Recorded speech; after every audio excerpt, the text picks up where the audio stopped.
అంటే ఈరోజు వరల్డ్ అంతా ఒక తెలుగు సినిమాని చాలా గర్వంగా చూస్తుంది.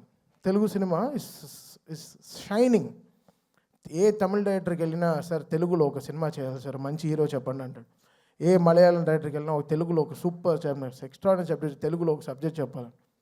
ఏ కన్నడ దగ్గరికి వెళ్ళినా ఒక తెలుగులో చెప్పాలంటున్నారు. హిందీ వాళ్ళ దగ్గరికి వెళ్ళి నేను బేబీ జాన్ చేసినప్పుడు కూడా తెలుగులో ఒక సూపర్ సబ్జెక్ట్ చేయాలి బ్రదర్ చెప్పండి అంటున్నారు. This is how Telugu cinema shining today.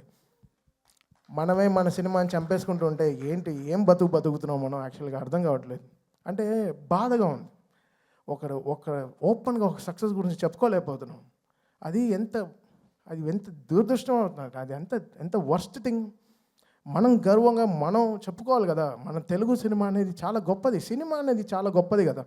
ఇండివిజువల్గా మీరు కొట్టుకు చావండి, మేము దాని గురించి ఏమనట్లేదు. బట్ సినిమాని చంపేయకండి, అది కరెక్ట్ కాదు.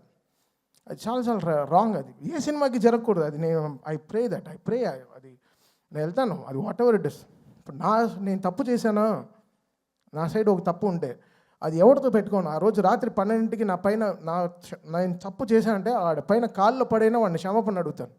ఆ 12 o'clock I finish the job. Next రోజు when I'm getting up, I don't want any enemies in my life. పొద్దున్న లేస్తామో లేదో తెలియదు, ఈరోజు పడుకుంటాం, పొద్దున్న లేస్తామో లేదో తెలియదు. నువ్వు ప్రామిస్ చేయి రేపు పొద్దున్న లేస్తామని. You don't know what anything can happen for anyone in the night.